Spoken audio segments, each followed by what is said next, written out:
সব বন্ধুদের জানাই সুপ্রভাত এবং আজ নতুন বছরের শুভেচ্ছা।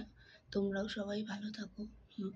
তো আজকে 1 জানুয়ারি সবার মনে সব অনেক রকম আনন্দ রয়েছে, কিন্তু আমাদের মাথায় রয়েছে যে একটাই, যে মা আজকে বাড়ি চলে যাবে।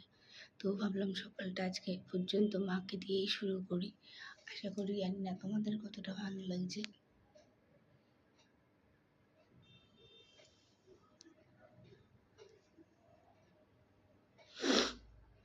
সবাই ভালো থাকুক, এটাই চাই।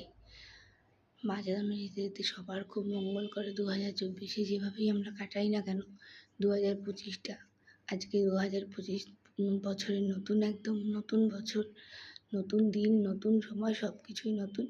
যেন মায়ের কৃপায় আমরা সবাই নতুন দিন, আজকে নতুন সূর্য, সব কিছুই নতুনের মধ্যে দিয়ে শুরু করতে পারি। এটাই তোমরা সবাই মায়ের কাছে কামনা করো, আর কিছু